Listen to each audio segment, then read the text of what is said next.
என் பெயர் லட்சியம். நான் 3ஆம் வகுப்பு படிக்கிறேன். அனைவருக்கும் வணக்கம். என் பெயர் யாசிகா. நான் 3ஆம் வகுப்பு படிக்கிறேன். நாங்கள் இப்பொழுது பழமொழி சொல்ல வந்துள்ளோம். பழமொழி 5 வழியாதது 50 பழிமா. மன்னன் எவ்வழியோ மக்கள் அவ்வழியே. புலிக்கு பிறந்தது பூனையாகுமா?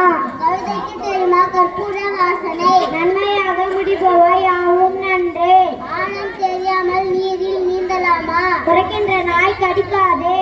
அக்கறைக்கு அக்கறை பச்சை.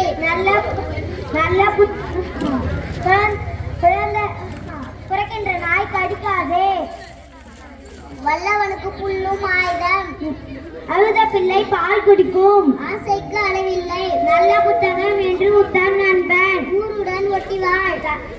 காக்கைக்கு தன்னை கொள்ளும் கிண்ணம். இதையை யாரால் வெல்ல முடியும்? காக்கைக்கு தன் குஞ்சி பொன் குஞ்சி. விரலுக்கு தகுந்த வீக்கம். இன்றையதெல்லாம் பொன் அல்ல. செய்வன திருந்த செய். ஒரு பானையில் சோற்றுக்கு ஒரு சோறு பதம். இறக்கின்ற கிணறு தான் ஊரும். தான் ஆடாவிட்டாலும் தன் தசை ஆடுமா? கெடுவான் கேடு நினைப்பான். நம்பினார் கைவிட மாட்டார். கல்வியே நாட்டின் முதல் அரண். வெறுங்கை முழங்கை போடுமா? யானைக்கு ஒரு காலம் வந்தால் பூனைக்கு ஒரு காலம் வரும். யானை வரும் பின்னே மணியோசை வரும் முன்னே. வீட்டுக்கு வீடு வாசல் படி. முயற்சி திருணையாகும். யானைக்கு அடி சறுக்கும். புயலுக்கு பின்னே அமைதி. தவறு செய்வது மனித இயல்பு. மன்னிப்பது தெய்வீகம்.